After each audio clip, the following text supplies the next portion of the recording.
Hi, ഞാൻ ദീപ. അപ്പോൾ unfolding my മെമ്മറീസിന് 3ാമത്തെ എപ്പിസോഡാണ്. ഇനി ഞാൻ പറയാൻ പോകുന്നത് the art of shifting houses ആണ്. ഞങ്ങൾ ഏതാണ്ട് 12 വീട് മാറി താമസിച്ചിട്ടുണ്ട്. അതിൽ സ്വന്തം വീടുണ്ട്, വാടക വീടുകളുണ്ട്. അപ്പോൾ അത് എന്നെ മോൾഡ് ചെയ്തത്, അല്ലെങ്കിൽ എനിക്ക് തന്ന അനുഭവങ്ങൾ, എനിക്ക് തന്ന എക്സ്പോഷർ, പിന്നെ അവിടെയൊക്കെ സംഭവിച്ച ഓരോ കാര്യങ്ങൾ ഒത്തിരി പേടിപ്പിക്കുന്നതുണ്ട്. ഒത്തിരി നമുക്ക് ജീവിതത്തിൽ പുതിയ അറിവുകൾ തന്ന ഏരിയാസ് ഉണ്ട്. അപ്പം എന്തായാലും കൂടുതൽ ഒന്നും ദീർഘിപ്പിക്കുന്നില്ല. ഞാൻ ഇരുന്ന് ലിസ്റ്റ് ചെയ്യുമായിരുന്നു ഏതൊക്കെയാണ് ആ വീടുകൾ എന്നുള്ളത്. നമ്മുടെ മനസ്സിലുണ്ട് എങ്കിൽ പോലും ഞാൻ ഏതെങ്കിലും വീട് വിട്ടുപോയാലോ എന്ന് വിചാരിച്ച് ഞാൻ അമ്മച്ചിയോടൊക്കെ ഇതിൻ്റെ ലിസ്റ്റ് ഇട്ടിട്ട് അമ്മ ഇത് തന്നെയാണോ എന്നൊക്കെ ഒന്ന് ചോദിച്ച് കൺഫേം ചെയ്തിട്ടാണ് സ്റ്റാർട്ട് ചെയ്യുന്നത്. അപ്പോൾ ഏറ്റവും ആദ്യത്തെ വീടെന്ന് പറയുന്നത് അച്ചാച്ചിയും അമ്മച്ചിയും കൂടെ ഇവിടെ ട്രിവാൻഡ്രത്ത്, ആദ്യം അച്ചാച്ചി പിന്നെ അമ്മച്ചി കല്യാണം കഴിഞ്ഞ് നേരെ വരുന്ന ഒരു വീടെന്ന് പറയുന്നത് കൈതമുക്കിൽ ഒരു വാടക വീടാണ്. അപ്പോൾ അവിടെ ഞാൻ ഓൾറെഡി ആദ്യത്തെ എപ്പിസോഡിൽ പറഞ്ഞ പോലെ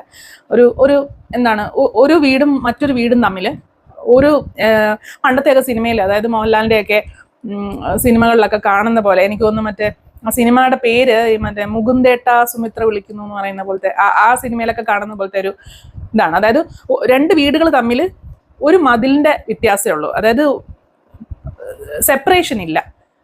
ഒരു വീടിനോട് ചേർന്ന് തന്നെയാണ് അടുത്ത വീട്. അപ്പം ഒരു ഇതിന്റെ വാതിലൊക്കെ ഇങ്ങനെ അതിന്റെ എല്ലാം സെയിം ആണ്. ഒരു ക്വാർട്ടേഴ്സ് പോലെയൊക്കെ തന്നെ വേണമെങ്കിൽ പറയാം. ക്വാർട്ടേഴ്സിന് പിന്നെയും നമുക്കൊരു സെപ്പറേഷൻ ഉണ്ടെന്ന് പറയാം. അപ്പം അങ്ങനെ ഒരു ഇതാണ്. ഒരു എൽ ഷേപ്പിലുള്ള കുറേ അധികം വീടുകളുള്ളതിൽ ഇങ്ങറ്റത്തെ എല്ലിൻ്റെ കാലിൻ്റെ അവിടെയാണ് അച്ചാച്ചിയൊക്കെ താമസിച്ചിരുന്ന ആ ഒരു വീട് വരുന്നത്. അപ്പം ഫോട്ടോസിലൊക്കെ കണ്ട് എനിക്ക് ഓർമ്മയുണ്ട് അച്ചാച്ചിയുടെ ബൈക്ക്, അതായത് സൈക്കിളൊക്കെ ഇടയ്ക്കിടയ്ക്ക് മോഷണം പോയിക്കൊണ്ടിരുന്ന അവസാനം അച്ചാച്ചി ബൈക്ക് വാങ്ങിച്ചതിന് ശേഷം ബൈക്ക് അച്ചാച്ചി പുറത്തൊന്നും വെക്കാറില്ല.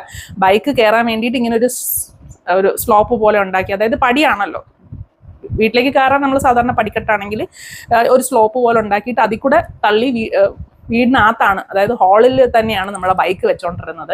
അത് എപ്പോഴും അങ്ങനെ ആയിരുന്നു, എല്ലാ ദിവസവും അകത്ത് വെക്കുമായിരുന്നു, അതിനെപ്പറ്റിയൊന്നും എനിക്ക് അറിവില്ല. പക്ഷെ ഞാൻ എൻ്റെ ഫോട്ടോസിൽ അങ്ങനെ ബൈക്ക് കയറ്റി വെച്ചതായിട്ട് എനിക്ക് കണ്ടിട്ടുണ്ട്. പിന്നെ അവിടെ ഉണ്ടായിരുന്നത്, അവിടെ ആണ് അച്ചാച്ചി ഈ ജോലിക്കാർക്ക് ജോലി ഇല്ലാത്ത സമയത്ത് അച്ചാച്ചി ഇവരെ കൊണ്ട് ഒത്തിരി സാധനങ്ങൾ ഉണ്ടാക്കിപ്പിക്കുമായിരുന്നു, ഒത്തിരി ഫർണിച്ചേഴ്സ് ഉണ്ടാക്കിപ്പിക്കുമായിരുന്നു. അപ്പം അങ്ങനെ ഉണ്ടാക്കിയ ഒത്തിരി ഫർണിച്ചേഴ്സും അതിനകത്ത് ഒത്തിരി ഷോ ഐറ്റംസ് ഒക്കെ വെച്ചേക്കുന്നതും അതിൻ്റെ ഫ്രണ്ടിൽ വെച്ച് എൻ്റെ ഫോട്ടോ എടുത്തേക്കുന്നതും ഒക്കെ ഉണ്ട്. അതിൽ എനിക്ക് ഏറ്റവും ഓർമ്മ വരുന്നത് മീൽ സേഫ് എന്ന് പറഞ്ഞൊരു സംഭവമാണ്. അതൊക്കെ എനിക്ക് ഓൾറെഡി ആദ്യത്തെ ഇതിൽ പറഞ്ഞിട്ടുണ്ട്. മീൽ സേഫ് ഒരു ചുമന്ന കളറിൽ, അതിനകത്ത് നമ്മൾ കേക്കൊക്കെ ഉണ്ടാക്കി വെക്കുകയൊക്കെ ചെയ്യും. അതായത് എലി കയറത്തില്ല, മറ്റേ ഈച്ച കയറത്തില്ല, പക്ഷെ നമുക്ക് പുറമേ നിന്ന് കാണാൻ പറ്റും. പകുതി ഗ്ലാസും പകുതി നെറ്റുമായിട്ട് വെച്ചേക്കുന്ന ഒരു സംഭവമാണ്. പിന്നെ വന്നിട്ട് അച്ചാച്ചിയുടെ ഒരു കറങ്ങുന്ന ഒരു കസേരയുണ്ട്. ഇങ്ങനെ പുറകോട്ട് ചായുകയും ചെയ്യാം, എന്നാൽ മറ്റേ പ്ലാസ്റ്റിക് വരിഞ്ഞിട്ടുള്ള ഒരു കസേര, അത് നമ്മളിങ്ങനെ കറക്കി കളിക്കും. പിന്നെ ഉള്ളതൊരു ഷോക്കേസാണ്. ഷോക്കേസ് അച്ചാച്ചിയുടെ ആവശ്യത്തിന് പറഞ്ഞ് ചെയ്യിപ്പിച്ചാണ്. അതായത് അച്ചാച്ചിയുടെ ടേപ്പ് റെക്കോർഡർ വെക്കാൻ പറ്റണം, TV വെക്കാൻ പറ്റണം. TVയുടെ ബാക്ക് സൈഡ് എന്ന് പറഞ്ഞാൽ ഇങ്ങനെ തള്ളിയാണല്ലോ പണ്ടത്തെ നമ്മുടെ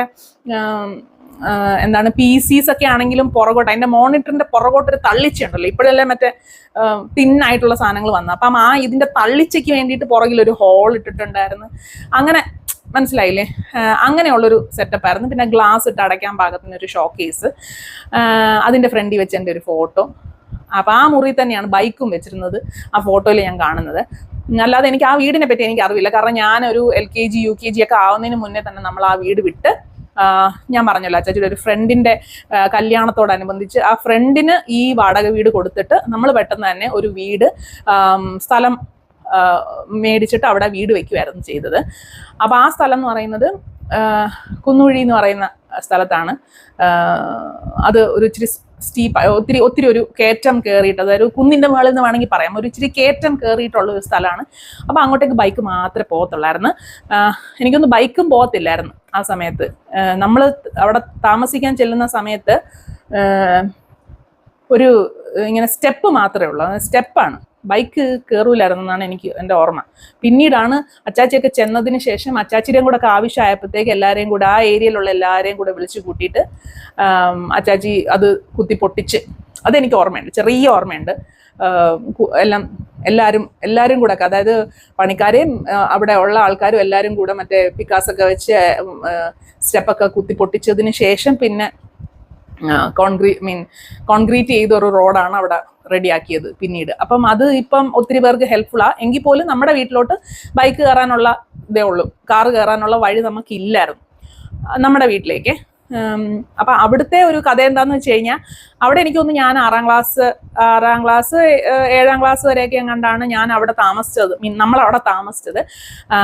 അവിടെ ഇങ്ങനെ വെള്ളം കിട്ടത്തില്ലായിരുന്നു. രാത്രിയൊക്കെ ആകുമ്പോഴത്തേക്ക് നമ്മളിങ്ങനെ പിടിച്ച്, അതായത് ഒത്തിരി മുകളിലോട്ട് വെള്ളത്തിന് ഫോഴ്സ് ഇല്ലായിരുന്നു ആ സമയത്തൊന്നും. അപ്പം രാത്രിയൊക്കെ ആകുമ്പോഴാണ് എല്ലാവരുടെയും വീട്ടിൽ കയറിയതിന് ശേഷമൊക്കെ നമ്മുടെ വീട്ടിലോട്ട് വെള്ളം വരത്തുള്ളായിരുന്നു. അതൊരു റീസൺ ആയിരുന്നു. പിന്നെ നമുക്ക് വേറെ എന്തൊക്കെയോ ബുദ്ധിമുട്ടുകൾ ഉണ്ടായിരുന്നു. അതെല്ലാം കൂടെ വെച്ചിട്ടാണ് നമ്മൾ ആ വീട് വിറ്റ് പിന്നെ വാടക വീട്ടിലേക്ക് പോയത്. അപ്പം ആ വീട്ടിൽ ഒരു കഥ ഉണ്ടായിരുന്നു. നമ്മളൊക്കെ ഇങ്ങനെ, ഞാൻ ആ ഏരിയയിൽ എല്ലാ വീട്ടിലും ഇങ്ങനെ കറങ്ങി നടക്കുന്ന ഒരാളായിരുന്നു. അപ്പം ഇങ്ങനെ ഏതോ ഒരു വീട്ടിൽ പോയപ്പോൾ അവിടുത്തെ ഒരു അമ്മൂമ്മയോ ആരാണ്ട് പറഞ്ഞതാണ്, നിങ്ങളുടെ വീട്, അമ്മൂമ്മയൊന്നും അല്ല, ഏതോ ഒരു കുട്ടി തന്നെയാണ് പറഞ്ഞത്, അതായത് നിങ്ങളുടെ വീട്, നിങ്ങൾ വാങ്ങിച്ച വീട്ടിലിരുന്ന ആ സ്ഥലത്ത് ഒരു സ്വാമിയുടെ ഭാര്യയുമാണ് താമസിച്ചിരുന്നത്. അവർക്കൊരു മൺകുടിലാണ്, ശരിയാണ്, അവിടെ ഒരു വീടാണ് ഉണ്ടായിരുന്നത്. അത് ഇടിച്ചു കളഞ്ഞിട്ടാണ് നമ്മൾ വീട് വെക്കുന്നത്. അപ്പം ആ വീട്ടിലാണ് അവർ താമസിച്ചിരുന്നത്. അവർക്ക് ഭയങ്കര ശക്തിയായിരുന്നു എന്നുള്ളതാണ് ആ കുട്ടി പറഞ്ഞത്. അതെനിക്ക് ഇപ്പോഴും ഓർമ്മയുണ്ട്. അവർക്ക് ഭയങ്കര ശക്തിയാണ്. പിന്നെ അതുമല്ല, അവരുടെ കയ്യിലൊരു പാത്രമുണ്ട്. അതായത് ആ പാത്രത്തിനകത്ത് നമ്മുടെ മഹാഭാരതത്തിലെ അക്ഷയപാത്രം പോലത്തെ ഒരു സംഭവമാണ് ഈ പുള്ളിക്കാരി കൊച്ചു പറഞ്ഞേ. അതായത് അതിനകത്ത് ചോറ് ഒരിക്കലും തീരത്തില്ല.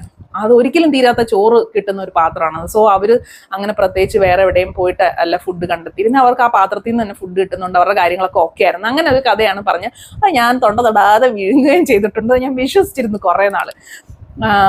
പിന്നെ അതുമായിട്ട് ബന്ധപ്പെട്ട് വേറെ എന്തൊക്കെയോ ഉണ്ടായിരുന്നു. അതുകൊണ്ട് അത് നമ്മൾ ഇടിച്ചു കളഞ്ഞതുകൊണ്ട് അവിടെ ഒരു ചെറിയ അമ്പലം ഉണ്ടായിരുന്നു, അത് നമ്മൾ ഇടിച്ചു കളഞ്ഞു, അതുകൊണ്ട് നിങ്ങൾക്ക് അതിന്റെ ശാപം കിട്ടും, അങ്ങനെ എന്തൊക്കെയോ ഈ കൊച്ചു പറയുന്നുണ്ടായിരുന്നു. ഇതൊക്കെ നമ്മുടെ തലയിൽ ഇങ്ങനെ അവിടെ ഇവിടെയൊക്കെ ആയിട്ട് ഇങ്ങനെ സ്പാർക്ക് പോലെ ഉണ്ട്, അല്ലാതെ അങ്ങനെ ഡീറ്റെയിൽഡ് ആയിട്ട് എനിക്ക് ഓർമ്മയില്ല. പിന്നെ നമ്മൾ അവിടെ നിന്ന് പോകുന്നത്, നമ്മൾ ആ കുന്നുവഴി ഭാഗത്ത് തന്നെയാണ് കടന്ന്, കൈതമുക്കുന്ന് വന്ന് കുന്നുവഴി സെറ്റിൽ ആയതിനു ശേഷം കുന്നുവഴി ഭാഗത്ത് തന്നെയാണ് ഞങ്ങൾ കറങ്ങിക്കൊണ്ടിരുന്നത്. കാരണം എന്താണെന്ന് വെച്ചാൽ, കുന്നുവഴിയുടെ തൊട്ട് മുകളിലോട്ട് കയറി കഴിഞ്ഞാൽ, അതായത് ലെഫ്റ്റ് സൈഡ് എടുത്ത് മുകളിലോട്ട് കയറി കഴിഞ്ഞാൽ മറ്റേ യൂണിവേഴ്സിറ്റി ഉണ്ട്, പിന്നെ പാളയം പള്ളിയുണ്ട്, പിന്നെ അപ്പുറത്തെ MLA ക്വാർട്ടേഴ്സ് ഉണ്ട്. എല്ലാം അടുത്തടുത്താണ്. മറ്റേ സംസം ആ ഏരിയ ആണ്.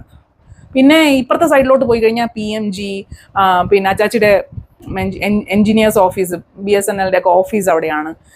ലൂർദ് പള്ളി, മസ്കറ്റ് ഹോട്ടല്, മ്യൂസിയം, അതായത് ബാക്കിയുള്ള ഗവൺമെന്റ് ഓഫീസസ് ഒക്കെ തൊട്ട് അപ്പുറത്തെ സൈഡിൽ ഉണ്ട്. കുറച്ച് ഇപ്പുറത്തോട്ട് പോയി കഴിഞ്ഞാൽ പേട്ടയായി, പള്ളിമുക്കായി, അങ്ങനെ ഒരുവിധപ്പെട്ട ഒരു ഹാർട്ട് ഓഫ് ദ സിറ്റി എന്ന് വേണമെങ്കിൽ പറയാം കുന്നുവഴി. അതാണ്, അത്ര എളുപ്പമാണ്, എല്ലാം ആക്സസ് ചെയ്യാൻ ഭയങ്കര എളുപ്പമാണ്. നമ്മുടെ സ്കൂളാണെങ്കിലും അടുത്തുണ്ട്, ഹോസ്പിറ്റൽ ആണെങ്കിലും അടുത്തുണ്ട്. അതുകൊണ്ട് നമുക്ക് കുന്നുവഴി വിട്ട് പോകാൻ ഒരു ബുദ്ധിമുട്ടായിരുന്നു. സോ അച്ചാച്ചി ഇവിടുന്ന് വീട് ഫസ്റ്റ് വീട് നമ്മൾ വിറ്റതിന് ശേഷം നമ്മൾ നേരെ പോകുന്നത് താഴെ ഒരു, അതായത് തൊട്ടപ്പുറത്തെ ഒരു ലൈനിൽ, ഈ നമ്മൾ താമസിച്ചിരുന്ന ലൈനിന്റെ തൊട്ട് 2 ഇത് അപ്പുറമുള്ളൊരു ലൈനിൽ ഒരു വീട്ടിലാണ് പോയി താമസിക്കുന്നത്. അതൊരു കോൺക്രീറ്റ് ടെറസ് വീടായിരുന്നു. ആ അകം റെഡ് ഓക്സൈഡ് ഒക്കെ ആയിരുന്നു. അതെനിക്ക് ഭയങ്കര ഇഷ്ടമുള്ളൊരു സ്ഥലമായിരുന്നു. റെഡ് ഓക്സൈഡ് ആയിരുന്നു. അവിടെ വെച്ചാണ് ഞാൻ ഈ പാചക പരീക്ഷണമൊക്കെ തുടങ്ങുന്നത്. ഒരു 7ാം ക്ലാസ് ആ ടൈമാണ്, 7-8 ആ ടൈമിലാണ്. ദീപ്തിയുണ്ട്, ദീപുണ്ട്. അപ്പം ഞങ്ങൾക്ക് ഫ്രണ്ടിൽ ഒത്തിരി മുറ്റമുണ്ട്. എന്നിട്ട് മുറ്റത്തിന്റെ ഒരു ചെറിയ ഒരു സൈഡിൽ ഇങ്ങനെ ഒരു കുഴി പോലൊരു സ്ഥലം. ആ കുഴി പോലുള്ള സ്ഥലത്ത് 2 മരം നിപ്പുണ്ട്. അപ്പൊ ആ മരം 2 കൂടെ ചേർത്തിട്ട് അച്ചാച്ചി ഞങ്ങൾക്കൊരു ഇങ്ങനെ ഒരു 3 പേർക്കൊക്കെ ഇരുന്ന് ആടാൻ പാകത്തിന് ഒരു ഊഞ്ഞാല് കെട്ടിയിട്ടുണ്ടായിരുന്നു. ഇങ്ങനെ ഇരിക്കുന്ന പാകത്തിന് തന്നെ, മേശരിമാരെ കൊണ്ട് തന്നെ ചെയ്യിപ്പിച്ച ഇരിക്കുന്ന പാകത്തിന് തന്നെ ഒരു ഊഞ്ഞാല്. സാധാരണ നമ്മൾ മറ്റേ കയറിട്ട് കെട്ടിയേച്ച് മറ്റേ മടല് കമത്തി വെച്ച് അങ്ങനല്ല നമ്മൾ ഊഞ്ഞാലാടുന്നത്. ഇത് അങ്ങനല്ല, അല്ലാണ്ട് തന്നെ ഇരിക്കാൻ പാകത്തിന് തന്നെ ഒരു ഇതൊക്കെ ഉണ്ടായിരുന്നു. അപ്പൊ നമ്മളെപ്പോഴും അവിടെ ഇരുന്ന് ആടുന്നതും, ഒരു വൈകിട്ടൊക്കെ ആകുമ്പോഴത്തേക്കും നമ്മൾ അവിടെ ഇരുന്ന് ആടുന്നു. പിന്നെ ആ ഏരിയയിലൊക്കെ തന്നെ ഉള്ള ആൾക്കാരുമായിട്ടൊക്കെ സംസാരിക്കും, തൊട്ടപ്പുറത്തെ വീട്ടിലൊക്കെ പോകുന്നു. അതൊക്കെ ഒരു രസമാണ്. പിന്നെ നമ്മുടെ വീടിന്റെ തൊട്ട് ഫ്രണ്ടിൽ തന്നെ റോഡാണ്. അത് മെയിൻ റോഡല്ല, പക്ഷെ അത്യാവശ്യം ഒരു തിരക്ക്, ഒരു ട്രാഫിക് ബ്ലോക്ക് വന്നു കഴിഞ്ഞാൽ ബസ്സൊക്കെ തിരിച്ചു വിടുന്ന ഒരു വഴിയാണ്. എന്നാൽ അതൊരു റെസിഡൻഷ്യൽ ഏരിയ ആണ്. വണ്ടി പോകുന്ന വലിയ വണ്ടികളൊക്കെ പോകും. അപ്പം നമുക്ക് കാണാൻ എളുപ്പമാണ്. പിന്നെ രാത്രിയൊക്കെ ആയിക്കഴിഞ്ഞാൽ ആ ഏരിയ കൂടെ ഒരു കപ്പലണ്ടിക്കാരൻ വരും. കപ്പലണ്ടി ഇങ്ങനെ ആ ഒരു സൗണ്ട് ഉണ്ടല്ലോ, അത് പ്രത്യേകിച്ച് മഴയുള്ള സമയത്തൊക്കെ ആണെങ്കിൽ ദൂരേന്നേ ഈ സൗണ്ട് കേൾക്കുമ്പോൾ നമ്മൾ 8 മണി സമയത്തൊക്കെ ആയിരിക്കും നമ്മൾ ഓടിപ്പോയി. അന്ന് എനിക്കൊന്ന് 10 വയസ്സോ 25 വയസ്സോ എങ്ങാണ്ടാണ് ഒരു കുമ്പിള്. അത് തന്നെ നമ്മൾ 1-2 കുമ്പിള് വാങ്ങിച്ചിട്ട് പിന്നെ എണ്ണി പെറുക്കിയൊക്കെയാണ് നമ്മളെല്ലാവരും കൂടെ ഷെയർ ഇട്ടൊക്കെ കപ്പലണ്ടി കഴിച്ചോണ്ടിരുന്നത്. ഇപ്പോഴൊക്കെ മറ്റേ ചവറ് പോലാണ് കപ്പലണ്ടിയൊക്കെ വാങ്ങിച്ച് തിന്നുന്നത്. അന്ന് എനിക്ക് തോന്നുന്നു ഞാനും ദീപ്തിയൊക്കെ ഉണ്ടായിരുന്ന സമയത്ത് നമ്മൾ ചിപ്സ്, ബാക്കിയുള്ള എൻ്റെ എനിക്ക് അത്ര കൃത്യമായിട്ട് ഓർമ്മയില്ല, പക്ഷെ ചിപ്സ് പൊട്ടിച്ചു കഴിഞ്ഞാൽ ഞങ്ങൾക്ക് കണക്കുണ്ട്. അമ്മച്ചിയുടെ വക. അതായത് ഞാനിപ്പോൾ ആലോചിക്കും, ഇവിടെ പിള്ളേരെന്നല്ല എന്നെയും പറഞ്ഞാൽ മതിയല്ലോ. ഇപ്പോൾ ഒരു ബേക്കറിയിൽ നിന്ന് സാധനം വാങ്ങിക്കുന്നു, ഒരു ചിപ്സിന്റെ പാക്കറ്റ് പൊട്ടിക്കുന്നു, ഒറ്റ അടിക്കുന്നു, ഒരാൾ അങ്ങ് കഴിക്കുന്നു, വേറെ ആർക്കും കൊടുക്കുന്നില്ല, വേറെ ആർക്കും വേണമെന്ന് ചോദിക്കുന്നില്ല, അങ്ങനെ അങ്ങ് കഴിച്ചു തീർക്കുക. പക്ഷെ അന്നെന്ന് പറഞ്ഞു കഴിഞ്ഞാൽ ഞങ്ങൾ 3 പേർക്കും കൂടെ ചേർന്ന് അമ്മച്ചിക്ക് കണക്കും കാര്യങ്ങളൊക്കെ ഉണ്ട്. 10 ചിപ്സ് നിനക്ക്, 10 ചിപ്സ് നിനക്ക്. അപ്പം ഞങ്ങളിങ്ങനെ നോക്കി, പാത്രവും വെച്ചോണ്ട് ഞങ്ങളിങ്ങനെ നോക്കി നിൽക്കും. അപ്പൊ ഇങ്ങനെ കൊടുക്കുന്ന വഴിക്ക് എനിക്ക് ചിപ്സിന്റെ കണക്കൊക്കെ ശരി തന്നെ, പക്ഷെ അതിന്റെ വലിപ്പം കുറഞ്ഞു പോയാൽ അതൊരു നഷ്ടക്കച്ചവടമാണല്ലോ. അപ്പൊ അതിനടിയുണ്ട്. അതായത് ഇവക്ക് 2 ചിപ്സ് കൊടുത്തതിൽ 1 ചിപ്സ് ഭയങ്കര വലുതായി പോയി എങ്കിൽ ഞാൻ പ്രശ്നം ഉണ്ടാക്കും. അതുപോലെ ദീപുവിനെ അമ്മച്ചിക്ക് കുറച്ചും കൂടെ കയറാം, അവനെ ഇളയതാണല്ലോ. അപ്പൊ അവന് കുറച്ച് കൂടുതൽ കൊടുക്കുക, 1-2 എക്സ്ട്രാ കൊടുക്കുകയോ ചെയ്ത് കഴിഞ്ഞാൽ ഞങ്ങൾ അലമ്പുണ്ടാക്കും. അങ്ങനെ എനിക്ക് ഭയങ്കര, അതാണ് ഏറ്റവും, നമ്മളിപ്പോഴും ദീപ്തി ഓസ്ട്രേലിയയിലാണ്, അവള് തിരിച്ചിവിടെ വരുന്ന മിക്കവാറും സമയങ്ങളിൽ ഞങ്ങളുടെ ടോപ്പിക്കിൽ ഇത് വരും. അതായത് എങ്ങനെയെങ്കിലും വരും നമ്മൾ ചിപ്സ് പങ്കുവെച്ചിരുന്ന ആ ഒരു സമയം. ഇപ്പൊ പിന്നെ അങ്ങനെയൊന്നും ഇല്ല, എല്ലാവരും സ്വന്തം ഇഷ്ടത്തിന് വാങ്ങിക്കുന്നു, കഴിക്കുന്നു, അതുപോലെ തന്നെ എല്ലാവരും മണം വെച്ച് തീർക്കുന്നുണ്ട്. ഞങ്ങൾ 3 പേരും കഴിപ്പിനൊരു ഇതുമില്ല. അപ്പൊ അതാണ് ഭയങ്കര ഓർമ്മയായിട്ടുള്ള. പിന്നെ അവിടെ വെച്ചാണ് ഈ പറഞ്ഞ പോലെ ബോളിയൊക്കെ ഉണ്ടാക്കാൻ, ഐ മീൻ എക്സ്പെരിമെന്റ്സ് ഒക്കെ എൻ്റെ ആ ടൈമിലായിരുന്നു. അവിടെ വെച്ചാണ് അമ്മച്ചി എന്നെ ചായ ഇടാൻ പഠിപ്പിക്കുന്നത്, ചായ ഉണ്ടാക്കുന്നത്. ചായയിൽ അപ്പം ഗസ്റ്റ് ആരെങ്കിലും വന്നാൽ ചായ ഇടുന്ന ഡ്യൂട്ടി ആ സമയത്ത് എനിക്കായിരുന്നു, 6ാം ക്ലാസ് 7ാം ക്ലാസ് ആ സമയത്ത്. അപ്പൊ ഒരു പ്രാവശ്യം ആരോ വന്നപ്പോഴത്തേക്കും ചായ ഉണ്ടാക്കാൻ പാലില്ല. അപ്പൊ പറഞ്ഞു ഓക്കെ, ആ വന്ന ഗസ്റ്റ് തന്നെ എൻ്റെ അടുത്ത് പറഞ്ഞു എന്നാൽ കട്ടൻ ചായ ഇടാൻ. അപ്പൊ കട്ടൻ ചായ എങ്ങനെ ഇടും ചോദിച്ചു കഴിഞ്ഞാൽ അത് ഗോൾഡൻ കളർ ആവുന്ന മതി, ഭയങ്കര കടുപ്പല്ല വേണ്ടത്, നമുക്കിങ്ങനെ കാണുമ്പോൾ ഗോൾഡൻ കളർ ആയിരിക്കണം, അതാണ് അതിന്റെ പാകം എന്നൊക്കെ പറഞ്ഞ് ഞാൻ അങ്ങനെ ഉണ്ടാക്കി കൊടുത്ത്. അത് കൊള്ളത്തില്ലായിരുന്നെങ്കിലും വന്ന ഗസ്റ്റ് എന്നെ ഭയങ്കരമായിട്ട് അപ്രീഷിയേറ്റ് ചെയ്ത്. അപ്പൊ അതൊക്കെ ഒരു ഓർമ്മയാണേ.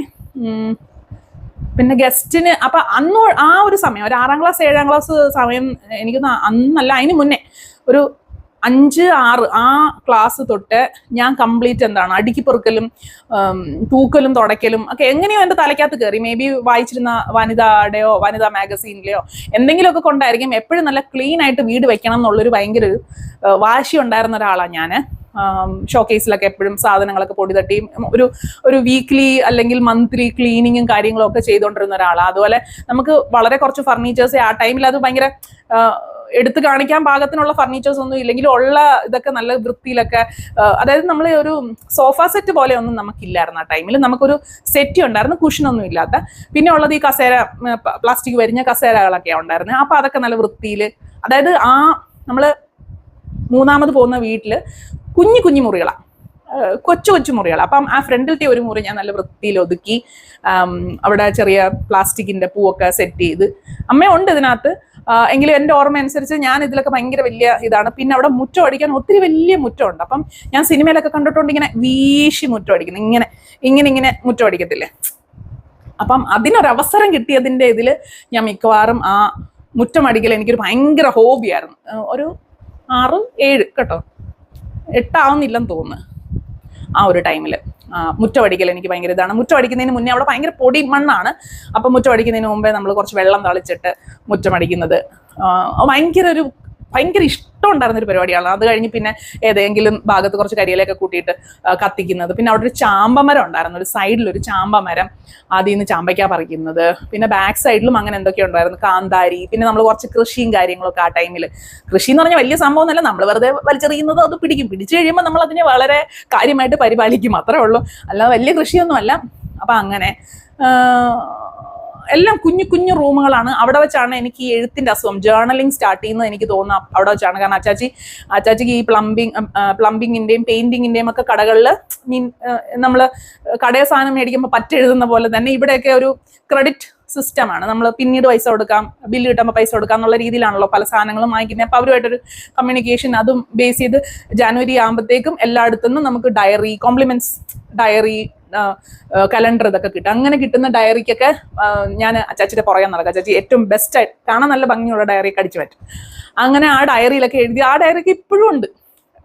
കുറെ ഡയറികളൊക്കെ ഇപ്പോഴും ഉണ്ട്. അപ്പൊ അന്നത്തൊക്കെ ഇങ്ങനെ കാര്യങ്ങളൊക്കെ ഇങ്ങനെ എഴുതി വെക്കുക. അച്ചാച്ചിയെ മറ്റൊരു ദേഷ്യം ഉണ്ടെങ്കിൽ അങ്ങനെ, പൈസയുടെ കാര്യങ്ങളുണ്ടെങ്കിൽ അത്, എവിടെയെങ്കിലും ടൂർ പോകുന്നത് അതിനെ പറ്റിയൊക്കെ ഇങ്ങനെ എഴുതി വെച്ചത്, ഫോട്ടോ ഒട്ടിച്ചത് ഒക്കെ ഉണ്ട്. പിന്നെ എന്തുവാ അവിടെ, അത് കഴിഞ്ഞ് എനിക്ക് ഓർമ്മയില്ല. അപ്പം ദീപമൊക്കെ കുഞ്ഞാന്നു.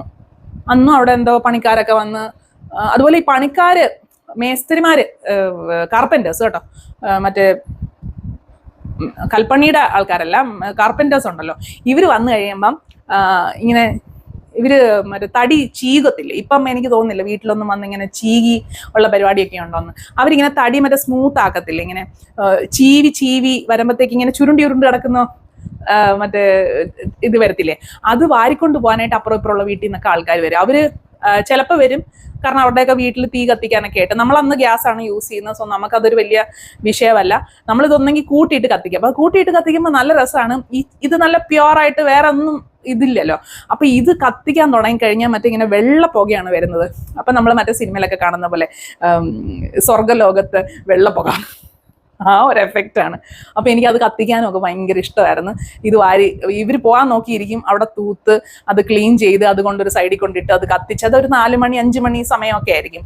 അല്ലെങ്കിൽ ഒരു 6 മണിയോട് അടുക്കുന്ന സമയമാകുമ്പോൾ പതുക്കെ ഇരുട്ടും വരും, ഈ ഒരു വെള്ള പുകയും ബ്യൂട്ടിഫുൾ ആയിട്ട് നമ്മൾ തൂത്തിട്ടിരിക്കുന്ന മുറ്റവും, ഇതൊക്കെയാണ് എനിക്ക് ആ ഒരു വീട്ടിൽ എനിക്ക് ഓർമ്മ വരുന്നത് കേട്ടാ. പിന്നെ എനിക്ക് തോന്നുന്നു അവിടെയാണ് സൈക്കിള്, ഞാൻ അടിവെച്ച് മേടിച്ച സൈക്കിള്, അത് നമ്മുടെ സ്വന്തം വീട്ടിൽ നിന്നാണ് സൈക്കിൾ മേടിച്ചതെങ്കിലും അത് ഞാൻ വീടിനകത്തിട്ടേ നമ്മൾ തള്ളിക്കൊണ്ടിരുന്നുള്ളൂ. എനിക്കിത് ഓടിക്കാൻ അറിയത്തില്ലായിരുന്നു. ശരിക്കും ആ സൈക്കിൾ ഓടിക്കാൻ പഠിക്കുന്നതൊക്കെ ഈ വീട്ടിൽ വന്നിട്ടാണ്. കാരണം മുറ്റത്ത് കുറേ സ്ഥലമുണ്ട് സൈക്കിൾ ഓടിക്കാൻ പഠിക്കാൻ. അല്ലാതെ എൻ്റെ കസിൻസ് വന്നിട്ട് എന്നെ പഠിപ്പിച്ചത് എനിക്ക് ഓർമ്മയുണ്ട്. സൈക്കിൾ ഓടിക്കാൻ പഠിപ്പിക്കാനായിട്ട് നമുക്ക് ഫ്രണ്ടിൽ റോഡ് കിടക്കുവാണല്ലോ, അപ്പോൾ റോഡിൽ നിന്ന് ഒരാൾ തള്ളിവിടും, വേറെ ഇടത്തോട്ട് പോകും. പിന്നെ ഞാൻ ഇടയ്ക്ക് ഓടയിൽ കമന്നടിച്ച് വീഴുന്നതും ഒക്കെ എനിക്ക് നല്ല ഓർമ്മയുണ്ട്. അത് അവിടുത്തെ ഒരു ഓർമ്മ അതാണ്. അതിനുശേഷം നമ്മൾ ആ വീട്ടിൽ നിന്ന് വേറെ പിന്നെ നമ്മളൊരു 2 നില വീട്, അതിൽ മേളിൽ ഓണർ താമസിക്കുന്ന, താഴെ നമ്മൾ, അങ്ങനെ ഒരു വീട്ടിലേക്ക് നമ്മൾ താമസം മാറി. അപ്പോഴത്തേക്ക് അച്ചാച്ചിയുടെ മിനി ബുള്ളറ്റ് ഒക്കെ കൊടുത്തിട്ട് അച്ചാച്ചി വേറെ ഒരു ബൈക്ക് എന്തോ ബൈക്ക് വാങ്ങിച്ചു. യെസ്. അപ്പൊ എന്നിട്ട് നമ്മൾ വീട് മാറുവാണ്. അപ്പൊ അന്നൊരു സംഭവം ഉണ്ടായി. ഈ വീട് മാറുന്ന സമയത്ത് എങ്ങനെയാന്ന് വെച്ചാൽ കുറച്ച് സാധനങ്ങളൊക്കെ നമ്മൾ ഈ മാറുന്ന ഇതെന്ന് പറഞ്ഞാൽ നമ്മൾ ആ കുന്നൂഴി ജംഗ്ഷൻ വഴിയാണ് നമ്മൾ സാധനങ്ങൾ ഷിഫ്റ്റ് ചെയ്യേണ്ടത്. അവിടെ യൂണിയൻകാരുടെ ഭയങ്കര പ്രശ്നം ഉണ്ടായിരുന്ന ഒരു സമയമാണ്. അല്ലെ, നമ്മൾ താമസിച്ചിരുന്ന സമയത്ത് അവിടെ ഗുണ്ടകളുടെ ഒരു വലിയ പ്രശ്നം ഉണ്ടായിരുന്നൊരു സമയമാണ്. ഒരു ഗുണ്ട ഇതുപോലെ നമ്മൾ താമസിച്ചിരുന്ന 2ാമത്തെ ആ വീടിന്റെ ആ വഴി മതിൽ വഴി ചാടി ഓടിപ്പോയതും, ഈ ഗുണ്ടകൾ തമ്മിലുള്ള അടിയൊക്കെ ഉണ്ടല്ലോ, അതൊക്കെ അവിടെ കോമൺ ആയിരുന്നു. അപ്പം സാധാരണ നമ്മൾ ഇപ്പോൾ റെയിൽവേ സ്റ്റേഷനിൽ നിന്നൊക്കെ കുന്നൂഴിയാണെന്ന് പറഞ്ഞ് ഓട്ടോ പിടിച്ചു കഴിഞ്ഞാൽ വരാത്ത ഒരു സിറ്റുവേഷൻ ഉണ്ടായിരുന്നു കുറേ നാൾ മുന്നേ. ഇപ്പം അങ്ങനെ പ്രശ്നമൊന്നുമില്ല, ഇപ്പം എല്ലാ ഗുണ്ടകളും തീർന്നു എന്നാണ് എനിക്ക് തോന്നുന്നത്. അപ്പം അത് ഗുണ്ടകളുടെ ഒരു വലിയ പ്രശ്നമുണ്ട്. ഇവർ ഇൻക്ലൂഡ് ആയിട്ടേക്കുന്ന തന്നെ ഒരു യൂണിയൻകാരുടെ ഒരു വലിയ സംഭവമുണ്ട്. അപ്പം അവർ ചുമ്മാ ഇങ്ങനെ നോക്കി നിന്നിട്ട് പൈസ വാങ്ങിക്കലാണ്.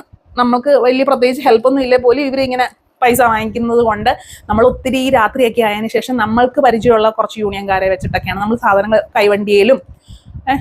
കൈവണ്ടിയിലാണ് കൂടുതലും ഷിഫ്റ്റ് ചെയ്തേക്കുന്നത്. അത് പിന്നെ ബാക്കിയുള്ള, അപ്പൊ കൈവണ്ടിയിൽ അത്യാവശ്യം സാധനങ്ങൾ പോകും. നമ്മുടെ വലിയ മീൽ സേഫും അച്ചാച്ചിയുടെ സെറ്റിയും അച്ചാച്ചിയുടെ മേശയും എല്ലാം കട്ടിലും ഒക്കെ അങ്ങനെ പോകും.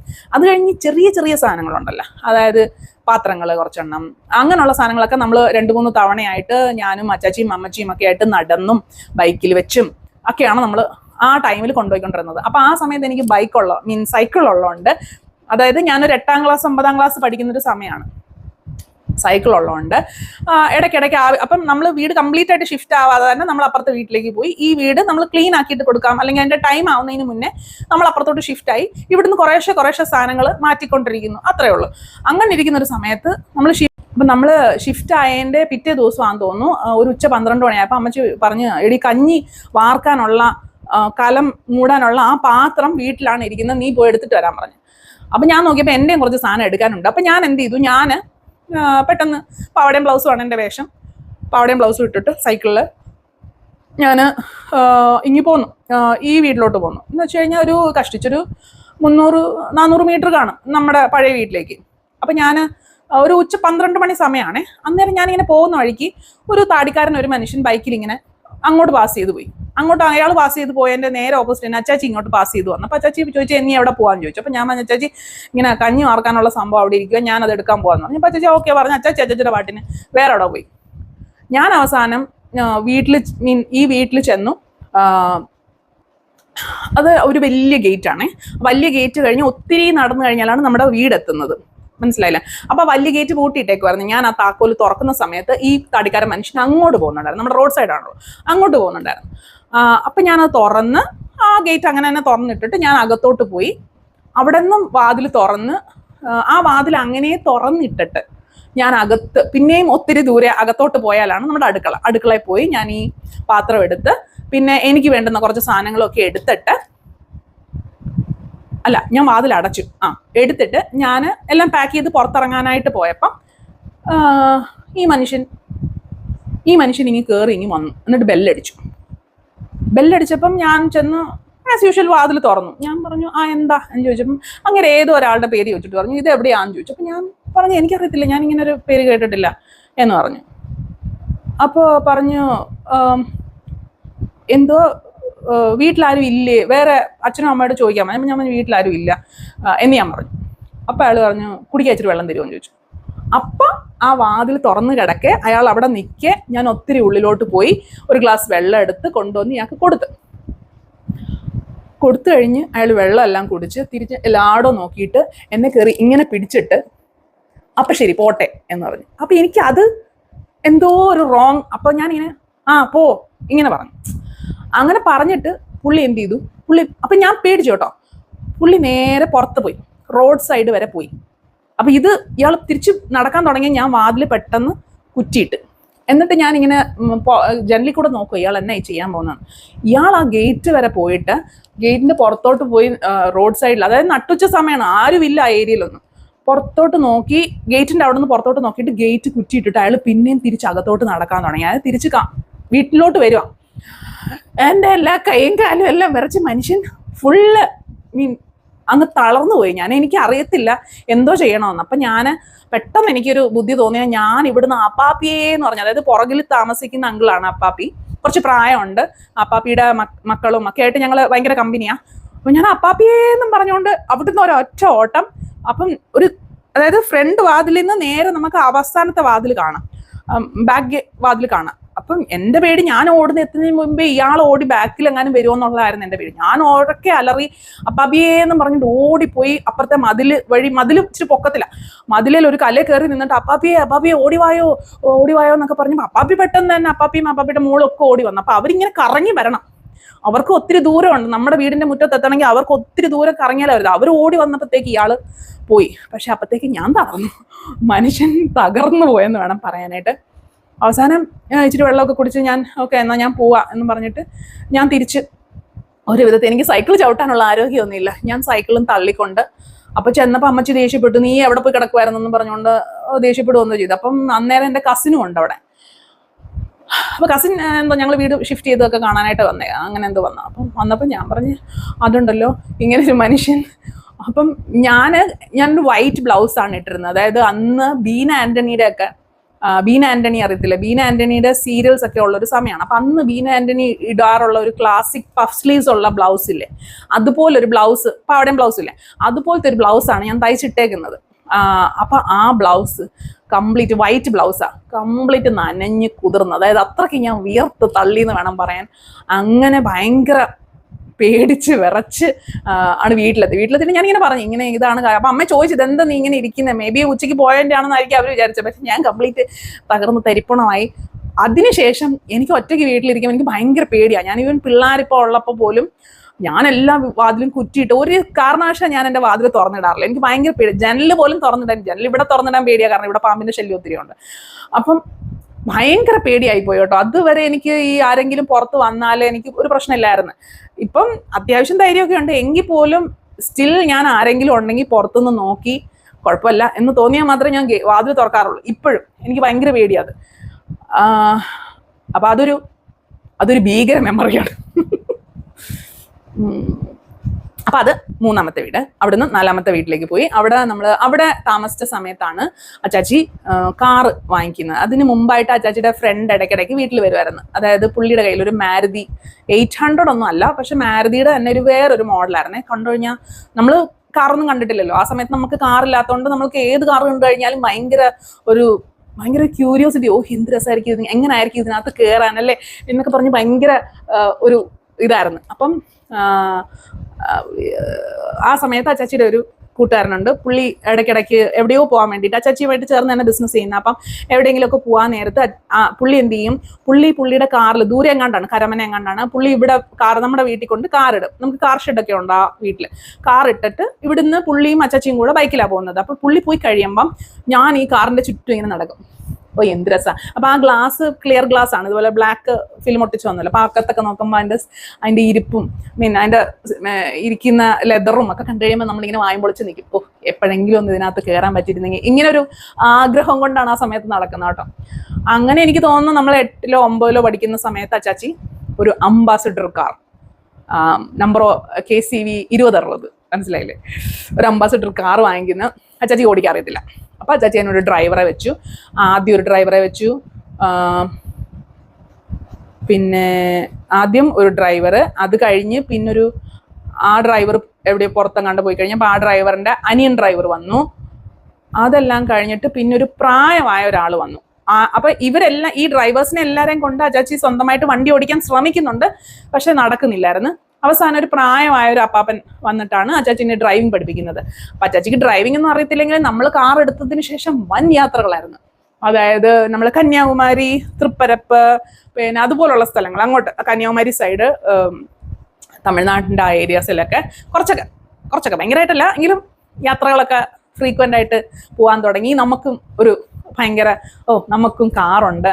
പിന്നെ നമ്മളെ കൊണ്ടുവന്നപ്പം ഡ്രൈവർ ഉണ്ടായിരുന്നോണ്ട് നമുക്ക് അധികം ദൂരമൊന്നും ഇല്ല എങ്കിൽ പോലും നമ്മളെ സ്കൂളിൽ കൊണ്ടുവിടും.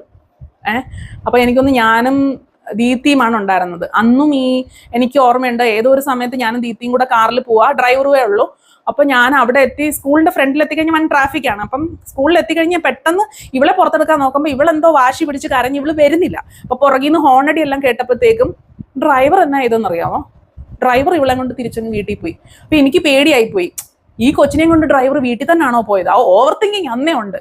അപ്പം കാരണം എനിക്ക് ഓൾറെഡി ഒരു അനുഭവം ഉണ്ടായിട്ടിരിക്കുകയാണല്ലോ. അപ്പൊ അതുകൊണ്ട് എനിക്ക് ഒറ്റ മനുഷ്യന്മാരെ അന്നേരം എനിക്ക് വിശ്വാസമില്ല.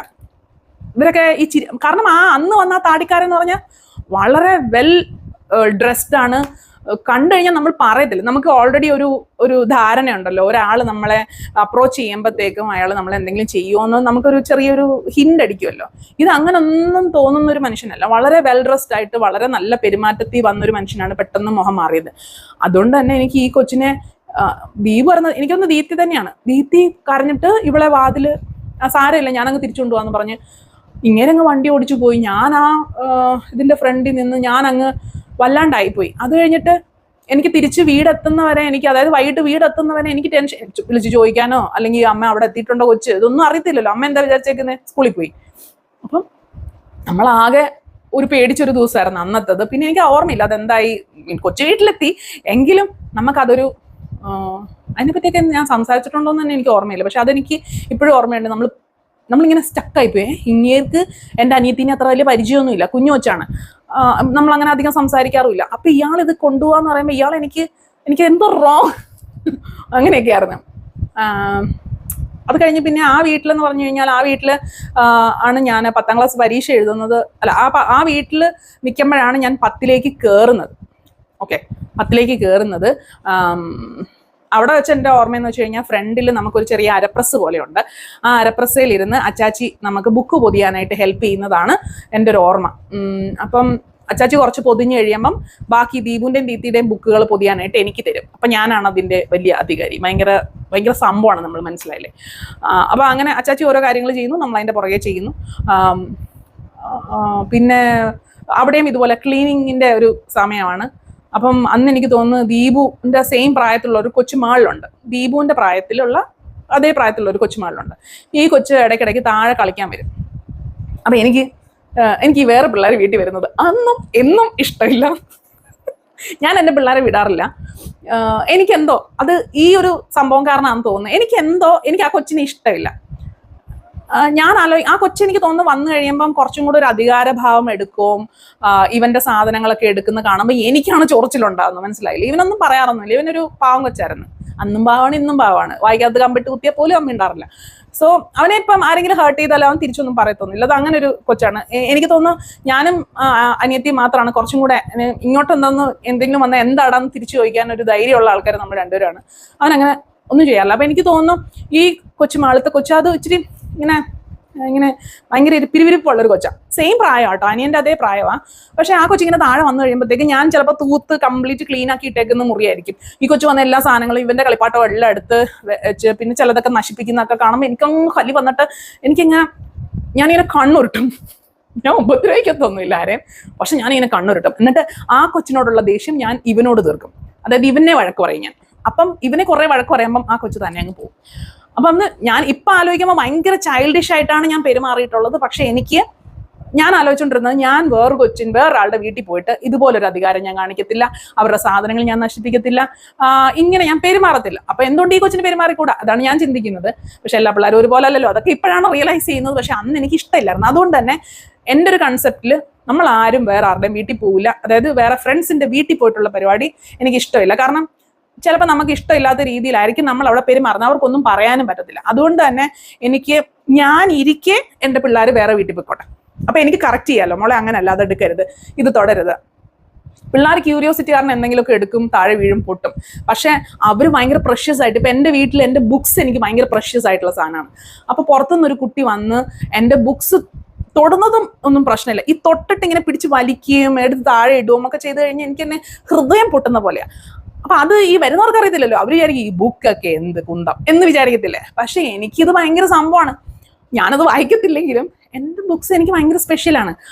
അപ്പൊ അത് വരുന്നവർക്ക് ചിലപ്പോൾ അറിയണമെന്നില്ല. അപ്പൊ എൻ്റെ കൺസെപ്റ്റ് അനുസരിച്ച് ഞാനും കൂടെ ഉണ്ടെങ്കിൽ മാത്രം എൻ്റെ മക്കള് വേറെ ഫ്രണ്ട്സിന്റെ വീട്ടിൽ പോയാൽ മതി, മനസ്സിലായില്ലേ. അല്ലാതെ വീട്ടിൽ പോയി കളിക്കുന്ന പരിപാടി വേണ്ട. മുറ്റത്തുനിന്ന് കളിച്ചോ, കുഴപ്പമില്ല, മുറ്റത്തുനിന്ന് അങ്ങനെ ഇപ്പൊ ഇവിടെ ആരും കളിക്കാറില്ല. ഞാൻ അതുകൊണ്ട് തന്നെ ഈ പിള്ളേരെ ഞാൻ അങ്ങനെ വിടാറില്ല കേട്ടോ. പിന്നെ കുറെ കഴിഞ്ഞപ്പോഴത്തേക്കും നമ്മളിങ്ങനെ കുട്ടികളെ വീട്ടിൽ കൊണ്ടുപോയിട്ട് അബ്യൂസ് ചെയ്യുന്ന കുറെ കഥകളൊക്കെ കേൾക്കാൻ തുടങ്ങിയതിന് ശേഷം ഞാൻ കംപ്ലീറ്റ് ആയിട്ട് ഇവരുടെ ഷട്ട് ഡൗൺ ചെയ്തു. പിന്നെ ഞാനും കുഞ്ഞിലെ അങ്ങനെ വേറെ ആരുടെയും വീട്ടിൽ പോയിട്ടില്ല. പോയിട്ടുള്ള ഏതോ 1-2 10ാം ക്ലാസ് ഒക്കെ ആയപ്പോൾ 1-2 പിള്ളേരുടെ വീട്ടിൽ പോയിട്ട് അതുപോലെ ഇങ്ങനെ തിരിച്ചു വന്നു. നമ്മളൊരു ആഗ്രഹത്തിന്റെ പുറത്ത് തിരിച്ചു വന്നു. അപ്പൊ അന്ന് ഇതുപോലെ ഈ കൊച്ചു വരുമ്പോഴത്തേക്ക് എനിക്ക് ഭയങ്കര ദേഷ്യമൊക്കെ ആയിരുന്നു. നമ്മൾ റിബൽ ആവാൻ തുടങ്ങുന്ന ഒരു സമയമാണ്. ഒരു 10ാം ക്ലാസ് സ്റ്റാർട്ട് ചെയ്തു ആ ടൈമിൽ. പിന്നെ എനിക്ക് ഓർമ്മയുള്ളത് അവിടെ ഇങ്ങനെ സെയിൽസ്മാൻസ് ഒത്തിരി പേര് വരുമല്ലോ. അപ്പം അവിടെ വെച്ചാണ് നമ്മൾ ഫുഡ് പ്രോസസ്സർ, ചപ്പാത്തി മേക്കർ ഇതൊക്കെ വാങ്ങിക്കുന്നത്. ചപ്പാത്തി മേക്കർ മേടിക്കുന്നത് എന്തിനാന്ന് വെച്ച് കഴിഞ്ഞാൽ അച്ചാച്ചിക്ക് അന്നേരമാണ് ഡയബറ്റീസിന്റെ സ്റ്റാർട്ടിങ്.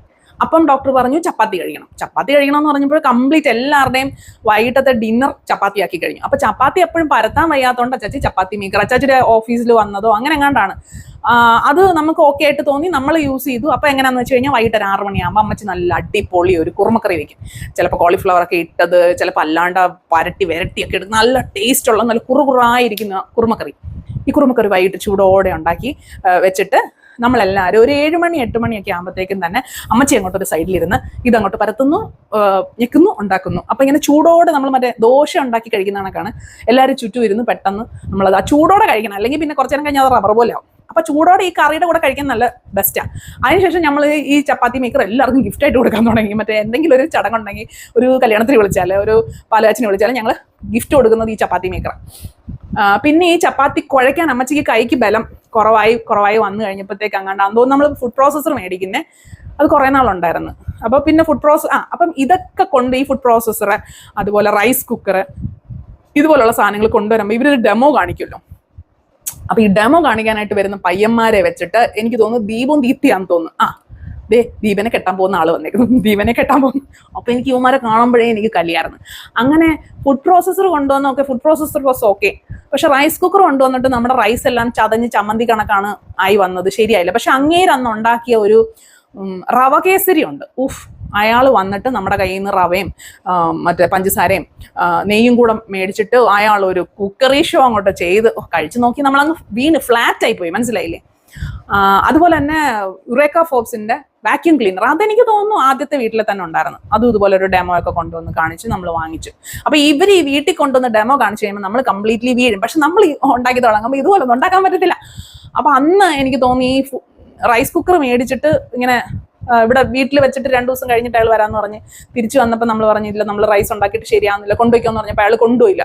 അപ്പൊ അന്ന് എനിക്ക് ഓർമ്മയുണ്ട്, ഇവർ ഈ വരുന്ന എല്ലാവരുമായിട്ട് കമ്പയർ ചെയ്ത് പറയുന്നതിന്റെ ദേഷ്യത്തിലോ എന്തോ ഇയാൾ പറഞ്ഞപ്പോൾ ഞാൻ അയാളുടെ അടുത്തും ചാടാൻ തുടങ്ങി. തനിക്ക് പറഞ്ഞാൽ മനസ്സിലാവത്തില്ലോ, അന്ന് അച്ചാച്ചി എങ്ങാണ്ട് ഇല്ല, തനിക്ക് പറഞ്ഞാൽ മനസ്സിലാവത്തില്ല, എടുത്തോണ്ട് പോടെ തന്നെ സാധനം എന്നൊക്കെ പറഞ്ഞ് ഞാൻ ഭയങ്കര റേസ് ആയതൊക്കെ എനിക്ക് ഓർമ്മയുണ്ട്. അതൊരു 10ാം ക്ലാസ് കയറിയ സമയം, 10ാം ക്ലാസ് തുടങ്ങുന്നത് ആ വീട്ടിൽ വെച്ചിട്ടാണ്. അത് കഴിഞ്ഞപ്പോൾ എനിക്ക് തോന്നുന്നു അവർക്ക് ആ വീട് തിരിച്ചു വേണം, അവരുടെ അമ്മ വരുന്നെന്നോ അവരുടെ അമ്മ തിരിച്ച് താമസിക്കാൻ വരുന്നു, സോ നമ്മൾ മാറണം എന്ന് പറഞ്ഞിട്ട് നമ്മൾ അവിടെ നിന്ന് മാറി. അപ്പം എനിക്ക് ഓർമ്മയുണ്ട്, അവിടെ വെച്ചിട്ട് 10ാം ക്ലാസ്സിലോട്ട് കയറി കഴിഞ്ഞുകൊണ്ട് എനിക്ക് ആകെ ഒരു യൂണിഫോമേ ഉള്ളൂ. എനിക്ക് തോന്നുന്നു 10ാം ക്ലാസ്സിൽ ഒരു യൂണിഫോമാണ്, 2 യൂണിഫോമാണോ, 8ാം ക്ലാസ് തൊട്ടുള്ള യൂണിഫോം തന്നെയാണ്, എനിക്ക് 2 എണ്ണം തോന്നുന്നു. അപ്പം ഞാനിങ്ങനെ വൈകിട്ട് വന്നു കഴിയുമ്പം എൻ്റെ ആദ്യത്തെ ഡ്യൂട്ടി എന്ന് പറയുന്നത് ഈ യൂണിഫോം കഴുകിയിടലാണ്. 10ാം ക്ലാസ്സിലോട്ട് കയറിയ സമയം കേട്ടോ. പിന്നെ എനിക്ക് ഓർമ്മയുള്ളത്, അവിടെ വെച്ച് നമ്മുടെ കസിൻസ് ഒക്കെ വരുമായിരുന്നു, അച്ചാച്ചിയുടെ വല്യമ്മച്ചി അവിടെ വരുമായിരുന്നു, അച്ചാച്ചിയുടെ വല്യമ്മച്ചി വന്ന് അവിടെ താമസിക്കുക. അപ്പം എനിക്ക് അതിന് അച്ചാച്ചിയോട് ഭയങ്കര ദേഷ്യമൊക്കെ ആയിരുന്നു. കാരണം അത്രയും നാള് വല്യമ്മച്ചിയായിട്ട് നമുക്ക് വലിയ കണക്ഷൻ ഒന്നും ഇല്ല, ഇവരൊക്കെ നാട്ടിലാണല്ലോ. അപ്പൊ ഈ ആ ഒരു കറക്റ്റ് 10ാം ക്ലാസ് ടൈം എന്ന് പറയുമ്പോൾ എനിക്ക് ഒരു എയിം ഉണ്ട്, നമ്മൾ 10ൽ നല്ല മാർക്ക് വാങ്ങിക്കണം, പറ്റുമെങ്കിൽ റാങ്ക് വാങ്ങിക്കണം, അതായിരുന്നു എൻ്റെ ഒരു ഇന്റൻഷൻ കേട്ടോ. അപ്പൊ ഞാൻ ഭയങ്കര പ്ലാനിങ് ഒക്കെയാണ്, സൈഡിൽ പേപ്പർ ഒട്ടിച്ച് വയ്ക്കുന്നു, പഠിക്കാനുള്ള പരിപാടികളൊക്കെ മറ്റേ ഭയങ്കര ഡിസിപ്ലിൻഡ് ആയിരുന്നു. ഒരു 4-4:30 എണീക്കുന്നു, പഠിക്കുന്നു, എന്നിട്ട് സ്കൂളിൽ പോകുന്നു, തിരിച്ചു വന്നിട്ട് പിന്നെ ഇച്ചിരി നേരം റെസ്റ്റ് എടുത്തിട്ട് പിന്നെയും പഠിക്കുന്നു, രാത്രി വരെ ഒരു 8 മണി വരെ പഠിക്കുന്നു, കൃത്യമായിട്ട് കിടന്ന് ഉറങ്ങുന്നു. അങ്ങനെ ഭയങ്കര ഡിസിപ്ലിൻഡ് ആയിട്ട് പോയിക്കൊണ്ടിരിക്കുന്ന സമയത്താണ് വല്യമ്മച്ചി കയറി വരുന്നത്. അപ്പൊ വല്യമ്മച്ചി കയറി വന്നപ്പം വല്യമ്മച്ചിനെ കിടത്തിയേക്കുന്നത് എൻ്റെ റൂമിലാണ്. അപ്പൊ എൻ്റെ റൂമിൽ വല്യമ്മച്ചി കിടന്നിട്ട് വേറെ ബന്ധുക്കളൊക്കെ വരാൻ പറയുമ്പോൾ ഇവൾ എൻ്റെ കൂടെ കിടക്കുന്നില്ല, ഇവൾ എൻ്റെ എന്തൊക്കെയോ ഇങ്ങനെ, ഞാൻ അവരോടൊരു ഒരു സിമ്പതി കാണിക്കുന്നത് എന്തോ പറഞ്ഞു. അപ്പൊ അതും കൂടെ ആയപ്പോൾ എനിക്ക് ഇവരോട് ഭയങ്കര ദേഷ്യം. ഒന്ന് രാത്രി ഇവരിങ്ങനെ സൗണ്ട് ഉണ്ടാക്കും, അയ്യോ എന്നൊക്കെ. അപ്പം നമ്മുടെ ഉറക്കം ഇതാവുകയാണ്. പിന്നെ ഇവർ ഈ കിടക്കുന്നത് കൊണ്ട് എനിക്ക് രാവിലെ എണീറ്റ് പഠിക്കാൻ പറ്റുന്നില്ല. അതായത് വേറെ റൂമിലെല്ലാം ഈ അനിയനും അനിയത്തിയും അന്നപ്പമാണല്ലോ, പിള്ളേര് 8 വയസ്സ് വ്യത്യാസം എന്ന് പറയുമ്പോൾ ഇവരിങ്ങനെ ജിലിജിലായിട്ട് നടക്കുന്ന ആൾക്കാരാണ്. അപ്പൊ എനിക്ക് വേറെ റൂമിൽ വന്ന് ഇവരൊന്നെങ്കിൽ TV വയ്ക്കുകയോ എന്തെങ്കിലുമൊക്കെ ചെയ്യുമ്പോൾ നമുക്ക് പഠിക്കാൻ പറ്റും, നമുക്ക് കോൺസെൻട്രേറ്റ് ചെയ്യാൻ പറ്റുന്നില്ല. സോ അത് വെച്ചിട്ട് ഞാൻ വല്യമ്മച്ചിയായിട്ട് വൻമുട്ടൻ അടിയായിരുന്നു. അപ്പൊ അതിന്റെ പേരിൽ അച്ചാച്ചിയും ഞാനുമായിട്ടൊരു ക്ലാഷ് ഒക്കെ ഉണ്ടായിരുന്നു. അന്ന് എനിക്ക് ഓർമ്മയുണ്ട്, ഈ അടി ഉണ്ടാകും എന്ന് ഉറപ്പുള്ള ദിവസങ്ങളിൽ ഞാൻ മറ്റേ ലോങ് പാവാടയാണ് ഇടാറ്. അതായത് ഒരു അടിപ്പാവാടയും അതിന്റെ പുറത്ത് അമ്മച്ചിയുടെ സാരി വെട്ടി തയ്ച്ച ചുരുക്കൊക്കെ ഇട്ട് തയ്ച്ച പാവാട, അതാണ് ഞാൻ ഇടാറ്. അപ്പൊ അച്ചാച്ചി ഈർക്കിൽ വെച്ച് അടിച്ചു കഴിഞ്ഞാൽ നമ്മുടെ പാവാടയിൽ കൊണ്ടങ്ങ് പൊക്കോളും. നമ്മൾ മറ്റേ ഷോർട്ടായിട്ടുള്ള സ്കേർട്ടാണ് ഇടുന്നെങ്കിൽ കാലിൻ്റെ അവിടെ നന്നായിട്ട് നമുക്ക് കിട്ടും. അപ്പം എനിക്കൊരു ഇൻറ്റ്യൂഷൻ ഉണ്ട്, ഓക്കെ ഇന്നൊരു അടി നടക്കും, ഇന്നൊരു ബഹളം നടക്കും എന്ന് ഉറപ്പുള്ള ദിവസങ്ങളിൽ ഞാൻ ലോങ് സ്കേർട്ടാണ് അന്നൊക്കെ ഇടാറ്. അച്ചാച്ചി 2 ഈർക്കിലിയാണ് എടുക്കുന്നത്, 2 ഈർക്കിലി എടുത്തിട്ട് വന്നിട്ട് അടിക്കും. അപ്പം അത് ഈ ഒരു പ്രശ്നം കാരണമാണ്, വലിയമ്മച്ചിയായിട്ടുള്ള പ്രശ്നം കാരണം, അല്ലാതെ പഠിക്കാത്തതിനൊന്നും നമ്മളെ അടിച്ചിട്ട് പോലും ഇല്ല, ഒരു കാര്യത്തിനും ഇല്ല. അപ്പം അത് കഴിഞ്ഞ് എനിക്കൊന്ന് വല്യമ്മച്ചി അങ്ങ് പോയെന്ന് തോന്നുന്നു. വല്യമ്മച്ചി അന്ന് എന്തോ ഒരു പ്രശ്നം ഉണ്ടായിരുന്നു, നാട്ടിൽ എന്തോ ഒരു പ്രശ്നം കാരണമാണ് വല്യമ്മച്ചി ഇവിടെ വന്നത്. എന്നിട്ട് പിന്നെ ഞാൻ തൂക്കാൻ നേരത്ത് തൂക്കുന്നതിൻ്റെ ഇടയിൽ കൂടെ വല്യമ്മച്ചി നടക്കും. വല്യമ്മച്ചിക്ക് എന്നോട് ദേഷ്യം, ഞങ്ങൾ ഭയങ്കര ജഗടായിരുന്നു. അപ്പം അതൊക്കെയാണ് എനിക്ക് ആ വീട്ടിലെ ഓർമ്മകൾ. അതിനുശേഷം ഇവരുടെ ഇങ്ങനെ നാളത്തെ ഓണേഴ്സിന്റെ അമ്മ വരുന്നെന്ന് പറഞ്ഞപ്പോൾ ഞങ്ങൾ അവിടെ നിന്ന് മാറി എന്നാണ് എനിക്ക് തോന്നുന്നത്. അപ്പൊ അത് കഴിഞ്ഞിട്ടുള്ള അടുത്ത ഷിഫ്റ്റ് എങ്ങോട്ടായിരുന്നു? അത് കഴിഞ്ഞ് ഞങ്ങൾ മാറുന്നത് മറ്റേ സിനിമാ നടി ആനി ഇല്ലേ, യെസ്, ഇതിനകത്തൊന്നും തീരുമില്ലെന്ന് തോന്നുന്നു. അത് കഴിഞ്ഞ് ഞങ്ങൾ മാറുന്നത് സിനിമാ നടി ആനി ഇല്ലേ, ആനി മറ്റേ മുകേഷിന്റെ കൂടെ ഒക്കെ ഫസ്റ്റ് ആനീസ് കിച്ചൺ, ആനിയുടെ കുടുംബം ഇരിക്കുന്ന വീട്ടിലാണ്. അവരുടെ വീടെന്ന് പറഞ്ഞു കഴിഞ്ഞാൽ ഒരു വലിയ കോമ്പൗണ്ടിൽ 1, 2, 3, 4, 5 വീടുണ്ട് കേട്ടോ. അങ്ങനെ ഒരു വലിയ കോമ്പൗണ്ടാണ് ഇവരുടെ വീട്. അതിൽ ആനിയുടെ അങ്കിളുടെ ഒരു വീട്ടിലാണ്, ആനിയുടെ അങ്കിൾ ഇവിടെ താമസിക്കുന്നതെങ്കിൽ ഞങ്ങൾ തൊട്ടിപ്പുറത്തെ വീട്ടിലാണ് താമസിക്കുന്നത്, അതായത് ഇവരുടെ തന്നെ ഉടമസ്ഥതയിലുള്ള വീട്. അപ്പൊ ആനി അന്നേരം അവിടെ ഇല്ല. ഞാനൊക്കെ അങ്ങോട്ടേക്ക് ഷിഫ്റ്റ് ചെയ്യുന്നതിന് മുന്നേ ആനി ഒളിച്ചോടി പോവോ ഒക്കെ ചെയ്ത്, മനസ്സിലായില്ലേ, മറ്റേ ഫ്രണ്ടിൽ ചക്ക ഇടാൻ പോയി, ആ വഴി ഷാജി കലിയാസിന്റെ കൂടെ പോയി എന്നൊക്കെ ഉള്ള ന്യൂസൊക്കെ നമ്മൾ തൊട്ടപ്പുറത്തെ വീട്ടിലിരുന്ന് കാണുന്നുണ്ട്. ഓക്കെ, അപ്പം ഒന്നും നമുക്കറിയത്തില്ലായിരുന്നു, ഓ നമ്മുടെ ഈ ഏരിയയിലായിരുന്നു ആനി എന്നൊന്നും നമുക്കറിയത്തില്ലായിരുന്നു. അത് കഴിഞ്ഞ് നമ്മൾ ഈ വീട്ടിൽ വാടകയ്ക്ക് താമസിക്കാൻ വന്നു കഴിഞ്ഞപ്പോഴാണ് നമുക്ക് മനസ്സിലായത്, ഓക്കെ ഇതാണ് ആനിയുടെ അച്ഛനും അമ്മയും, ഇതാണ് ആനിയുടെ വല്യമ്മച്ചി, പിന്നെ ഇപ്പുറത്തുള്ളതാണ് ആനിയുടെ അങ്കിളും.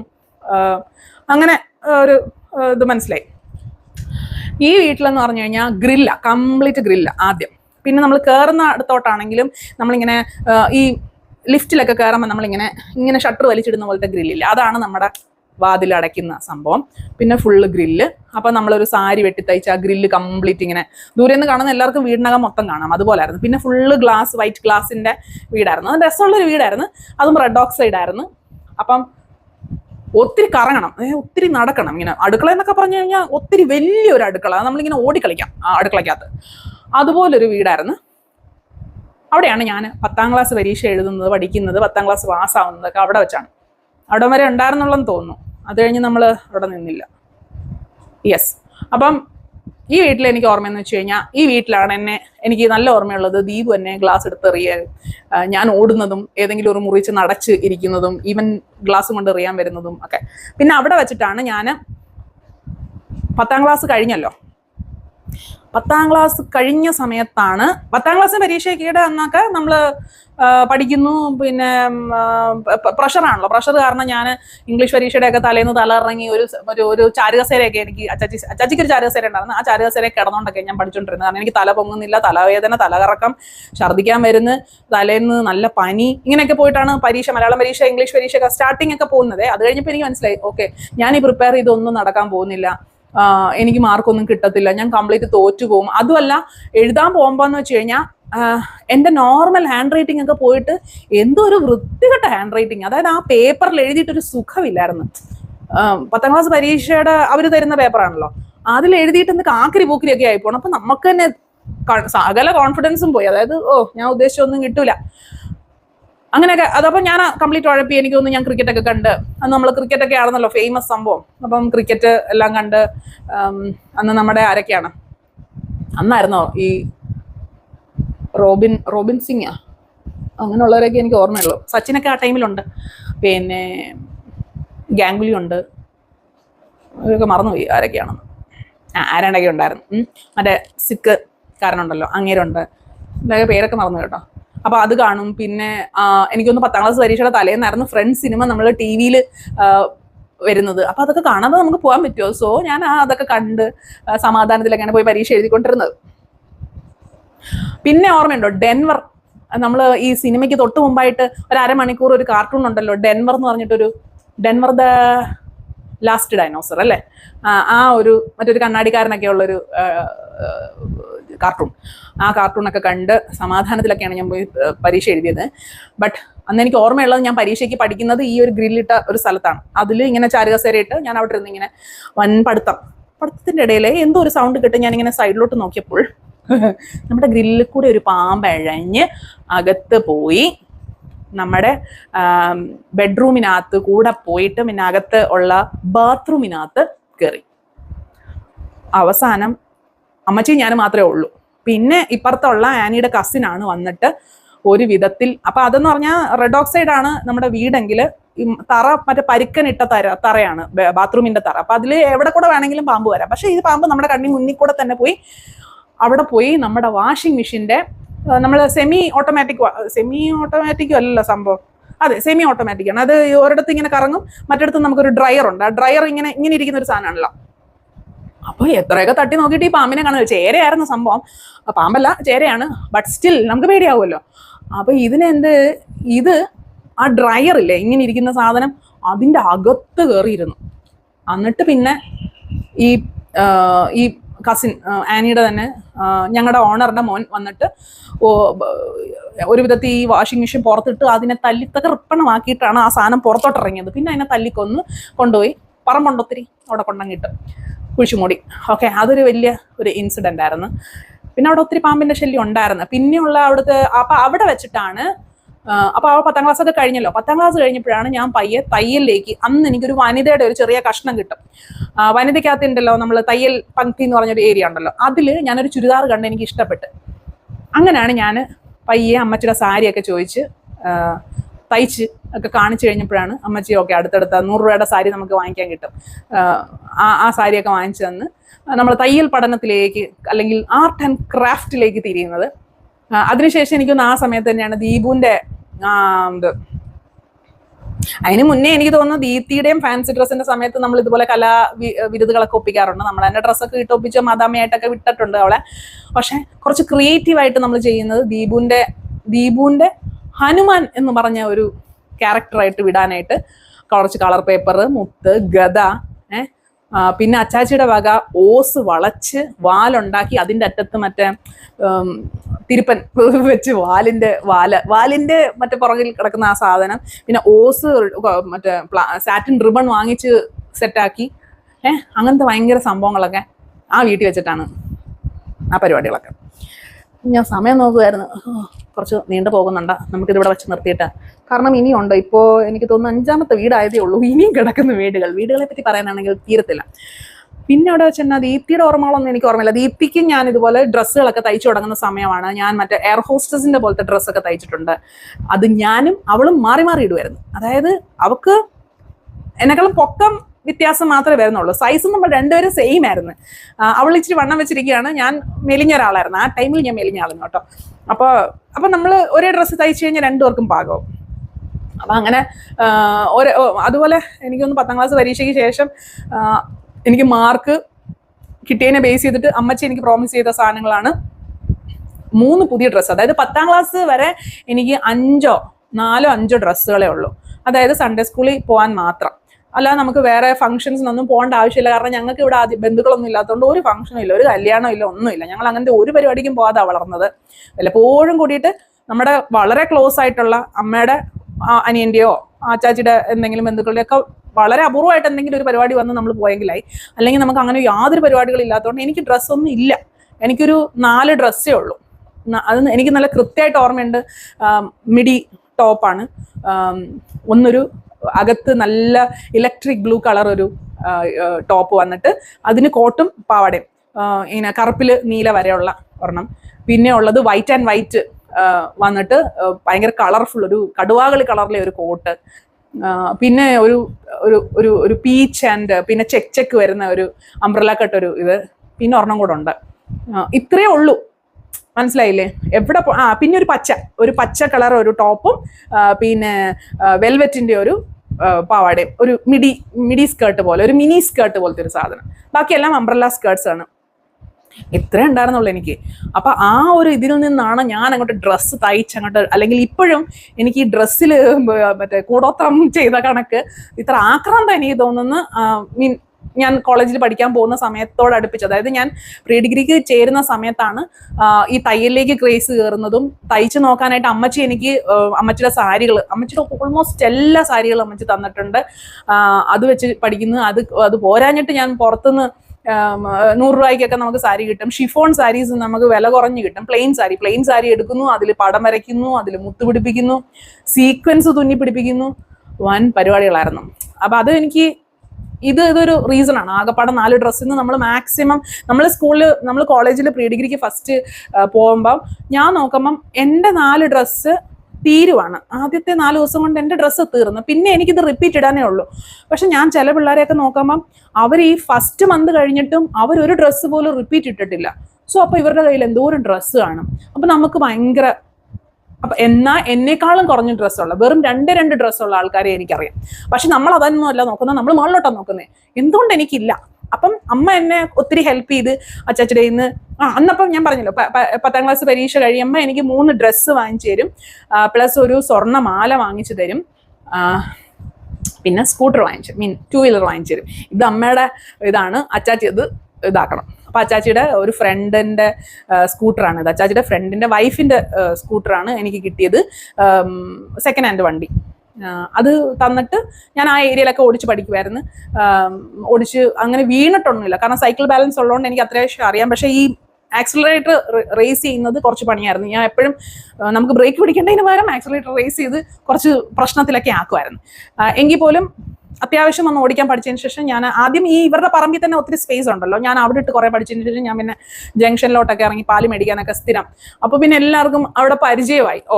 മറ്റേ സണ്ണി ഓടിക്കുന്ന കൊച്ചല്ലേ, കാരണം അവിടെ അങ്ങനെ പെൺപിള്ളേർ അങ്ങനെ ആ സമയത്തൊന്നും വണ്ടി ഓടിച്ചിരുന്നില്ല. അതുകൊണ്ട് തന്നെ അവിടെ ആ ജംഗ്ഷനിലൊക്കെ ഉണ്ടായിരുന്ന കുറേ പയ്യന്മാരുമായിട്ടൊക്കെ അലമ്പൊക്കെ ഉണ്ടായിരുന്നു. അതായത് ഞാൻ ബൈക്ക് ഓടിച്ച് പോകുമ്പോൾ ഇമാരെ അലമ്പുണ്ടാക്കും. അപ്പം ഞാൻ അന്നോട്ട് ഞാൻ പഠിച്ചൊരു ഇതാണ്, നീ പോടാ എന്ന് പറയും. അപ്പം നമ്മൾ വണ്ടിയിലായതുകൊണ്ട് നമുക്ക് ധൈര്യമായിട്ട് പോടാ പറഞ്ഞിട്ട് പോകാം. പക്ഷെ അതെനിക്ക് കുറെ നാൾക്ക് ശേഷം ഒരു പണി കിട്ടിയായിരുന്നു. പോടാന്ന് വിളിച്ചപ്പോൾ ഒരുത്തം വന്ന് തിരിച്ചു വന്ന് എന്താടി നീ എന്താ വിചാരിച്ചേക്കുന്നതെന്ന് പറഞ്ഞോടെ അതിനുശേഷം ഞാൻ ആ റൂട്ട് നിർത്തി. നമ്മൾ മൈൻഡ് ചെയ്യാത്ത പോലെ പോകും. പിന്നെയാണ് ഇങ്ങനെ ഓരോ അടി കിട്ടുമ്പോഴാണ് നമ്മൾ പഠിക്കുന്നത്. അതൊന്ന് അപ്പോൾ ബൈക്ക് വെച്ചുള്ള അഭ്യാസങ്ങളായിരുന്നു. അതിനുശേഷം pre degree pre degree second year ഒക്കെ ആയപ്പോഴാണ് അച്ചാച്ചി എന്നെ ആ ബൈക്കുമായിട്ട്, അന്നേരവും എനിക്ക് ലേണേഴ്സ് പോലും ഇല്ല കേട്ടോ, ആ ബൈക്കുമായിട്ട് എനിക്ക് എന്താണ് നമ്മുടെ പരീക്ഷയുടെ സമയത്ത് മാത്രം ഞാൻ പറഞ്ഞു എനിക്ക് ബസ്സിൽ പോകാൻ പറ്റത്തില്ല ചേച്ചി, എനിക്ക് ബൈക്കിൽ പോകണം, കാരണം ഉച്ച സമയത്തൊക്കെ ആയിരിക്കും ചിലപ്പോൾ പരീക്ഷ, അപ്പം ബസ് കിട്ടത്തില്ല, ഭയങ്കര പാടാന്നൊക്കെ പറഞ്ഞതിന് ശേഷം ഒരു ലേണേഴ്സ് എടുക്കാൻ പറഞ്ഞു. അങ്ങനെ ഞാൻ പോയി ലേണേഴ്സ് ഒക്കെ എടുത്തതിന് ശേഷം ചേച്ചി പറഞ്ഞു ശരി പരീക്ഷയുടെ സമയത്ത് മാത്രം പോകാം. അങ്ങനെ പരീക്ഷയുടെ സമയത്ത് മാത്രം പോകാൻ അനുവാദം കിട്ടി. പിന്നെ ഞാൻ ഡിഗ്രി ഒക്കെ ആയപ്പോഴത്തേക്കും, പിന്നെ ഡിഗ്രി പകുതിയൊക്കെ ആയപ്പോഴത്തേക്കും ഞാൻ എൻ്റെ ലൈസൻസും കൂടെ എടുത്തിട്ട് ഞാൻ പിന്നെ കംപ്ലീറ്റ് ഇതിൽ തന്നെയായിരുന്നു. ഇവിടുന്ന് കുന്നുഴിയിൽ നിന്ന് ഓൾ സയൻസ് കോളേജ് വരെ അറൗണ്ട് 9 കിലോമീറ്ററോ 9 കിലോമീറ്റർ എങ്ങാണ്ടോ 9-10 കിലോമീറ്റർ ഉണ്ടായിരുന്നു. അങ്ങനെയാണ് പോയി വന്നുകൊണ്ടിരുന്നത്. അത് വേറെ ഒരു വിഷയം. അപ്പോൾ ഞാനിപ്പോൾ ഇതിവിടെ വെച്ച് നിർത്താം. നമുക്ക് ആനിയുടെ വീട്ടിൽ നിന്ന്, അതിനിടയ്ക്ക് ഞാൻ ആനീനെയൊക്കെ കണ്ടായിരുന്നു, പക്ഷെ അങ്ങനെ പരിചയപ്പെട്ടിട്ടൊന്നുമില്ല. എന്നാ വെളുപ്പാ ആനിക്ക്, ഇങ്ങനെ വിളിവിളാന്നിരിക്കും. ഞാൻ ഇത്രയും ആൾക്കാർ വെളുത്തിരിക്കുമോ, ഇതൊക്കെയായിരുന്നു എൻ്റെ ചിന്തകൾ കേട്ടോ. അപ്പം നമ്മൾ അവിടെ വെച്ചാണ് 10th പാസ്സാവുന്നത്. 10th നല്ല മാർക്ക് ഉണ്ടായിരുന്നു. ഡിസ്റ്റിങ്ഷൻ 89% കേട്ടോ. 89% മാർക്ക് കിട്ടി. ഞാൻ എല്ലാവർക്കും മുട്ടായി വിതരണം, വൺ ഷോ ഓഫ്. അത് കഴിഞ്ഞ് പിന്നെ നമുക്ക് 2 ഓപ്ഷൻ ഉണ്ട്. പ്രീ ഡിഗ്രി ലാസ്റ്റ് ബാച്ചാണ് നമുക്ക് ഉള്ളത്. അപ്പം ഞാൻ ആദ്യം +2 കയറാനൊക്കെ നോക്കി. പിന്നെ അവിടുത്തെ യൂണിഫോമിൻ്റെ ഒക്കെ കാര്യം ആലോചിച്ചപ്പോൾ ഞാൻ വിചാരിച്ചു ഇത് ശരിയാവില്ല. അവസാനം ഞങ്ങൾ ഓൾ സയൻസ് കോളേജിൽ തന്നെ പോയി ചേർന്നു. പ്രീ ഡിഗ്രി ഫസ്റ്റ് ഗ്രൂപ്പ് എടുത്ത് ചേർന്നു. ഇതെല്ലാം ആ വീട്ടിൽ വെച്ചാണ് സംഭവിക്കുന്നത്. എനിക്കൊന്ന് പ്രീ ഡിഗ്രി കംപ്ലീറ്റ് ചെയ്തെന്ന് തോന്നുന്നു. പ്രീ ഡിഗ്രി കംപ്ലീറ്റ് ചെയ്തതിന് ശേഷമാണ് ഞങ്ങൾ അടുത്ത വീട്ടിലേക്ക് ഷിഫ്റ്റ് ചെയ്യുന്നത്. എന്തുകൊണ്ടാണ് അടുത്ത വീട്ടിൽ ഷിഫ്റ്റ് ചെയ്യുന്നതെന്ന് ചോദിച്ചു കഴിഞ്ഞാൽ എനിക്കൊന്ന് ഈ വീട്ടിൽ നമുക്ക് കുറച്ച് പ്രശ്നങ്ങളൊക്കെ, അന്ന് തൊട്ടാണ് അവിടെ വെച്ചാണ് ഞാൻ തയ്യലൊക്കെ പഠിക്കുന്നത്. അപ്പോൾ ഈ വീട്ടിൽ കുറച്ച് എനിക്കറിയത്തില്ല എന്താണ് മെയിൻ റീസൺ അവിടെ നിന്ന് മാറാനെന്ന് എനിക്ക് അറിഞ്ഞൂടാ.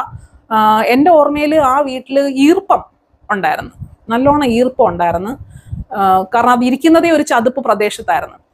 അവിടെ വെച്ചാണ് ചേച്ചിക്ക് ഡയബറ്റീസ് ഒക്കെ കൂടുന്നതും. അപ്പോൾ അതിൻ്റെ പുറകിൽ നമ്മൾ കുമ്പളങ്ങ ഒക്കെ ഒത്തിരി ഉണ്ടാവുമായിരുന്നു. അത് നമ്മൾ വളർത്തുന്നതായിരുന്നു എന്ന് എനിക്കറിയത്തില്ല. അടുക്കള വശത്തായിട്ട് കുമ്പളങ്ങ ഉണ്ടായിരുന്നു. അപ്പോൾ കുമ്പളങ്ങ എടുത്ത് ജ്യൂസ് ഉണ്ടാക്കി കുടിക്കുന്നത് എനിക്ക് ഓർമ്മയുണ്ട്. ആ വീട്ടിലാണ് നമ്മൾ ഓവൻ മേടിക്കുന്നത്. മൈക്രോവേവ് അല്ല, സാധാ ഓവൻ. അപ്പോൾ ഈ ഓവൻ മേടിച്ചിട്ട് അതിൻ്റെ ഒരു സ്ത്രീ വന്നിട്ട് നമുക്ക് ഇങ്ങനെ ക്ലാസ് തരും. നമുക്ക് അതിനകത്ത് പപ്സ് ഉണ്ടാക്കാം, കേക്ക് ഉണ്ടാക്കാം.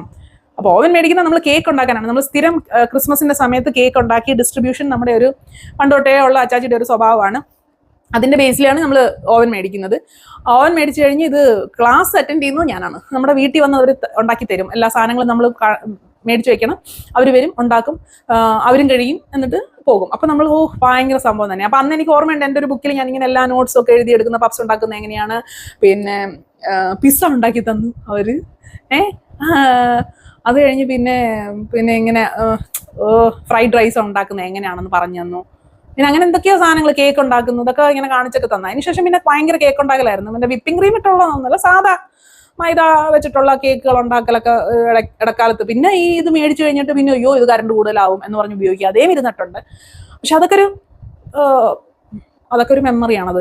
പിന്നെ എനിക്ക് ഓർമ്മയുള്ളത് അവിടെ വെച്ചിട്ട് നമ്മൾ ചാക്കിനാണ് അരി മേടിച്ചോണ്ടിരുന്നത് അന്ന്.